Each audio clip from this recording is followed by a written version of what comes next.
నేను అడుగుతా ఉన్నా, ఇదే గత 5 సంవత్సరాల కాలంలో వైఎస్ఆర్సీపీ పరిపాలనలో ఉండగా, వైఎస్ఆర్సీపీ ప్రభుత్వంలో ఉండగా అప్పుడు జగన్ ఏం చేశాడు? కులం చూడలేదు, మతం చూడలేదు, ప్రాంతం చూడలేదు, చివరికి ఏ పార్టీకి ఓటు వేశారన్నది కూడా చూడకుండా ప్రతి పథకము, ప్రతి మంచి కూడా అర్హత అన్నది మాత్రమే ప్రామాణికంగా తీసుకుని ప్రతి ఇంటికి డోర్ డెలివరీ చేసిన ప్రభుత్వం వైఎస్ఆర్సీపీ ప్రభుత్వందైతే, జగన్మోహన్ రెడ్డి ప్రభుత్వందైతే ఈరోజు కేవలం తెలుగుదేశం పార్టీకి ఓటు వేయలేదని, కేవలం చంద్రబాబు నాయుడు గారికి ఓటు వేయలేదని, కేవలం ఓటు వేయలేదన్న ఒక్క కారణంతో ఆస్తులు ధ్వంసం చేస్తూ ఉన్నారు, మనుషులను కొడతా ఉన్నారు, కొట్టి మరి కేసులు పెడతా ఉన్నారు.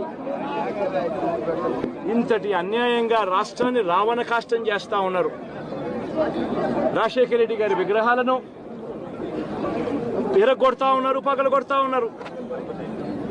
ఇవన్నీ ఏదైతే చేస్తా ఉన్నారో ఇవన్నీ కూడా శిశుపాలని పాపాల మాదిరిగా ఇవన్నీ కూడా పాపాలు పండుతాయి. ప్రజాస్వామ్యంలో ఏదైనా కూడా ప్రజలకు మంచి చేసి ప్రజల గుండెల్లో స్థానం సంపాదించుకుని ప్రజల దగ్గరికి వెళ్ళి ఫలాని మంచి చేశాం కాబట్టి మాకు ఓటు వేయండి అని అడిగే పరిస్థితులు ఉండాలి తప్పనిచ్చి ఈ మాదిరిగా దౌర్జన్యాలు చేసి, ఈ మాదిరిగా అన్యాయమైన కేసులు బిగించి, ఈ మాదిరిగా ఆస్తులు ధ్వంసం చేసి, ఈ మాదిరిగా ఫియర్ సైకోసిస్ క్రియేట్ చేస్తూ రాజకీయాలు చేస్తే మాత్రం అది ఏ రోజు కూడా నిలబడే రాజకీయం కాదు.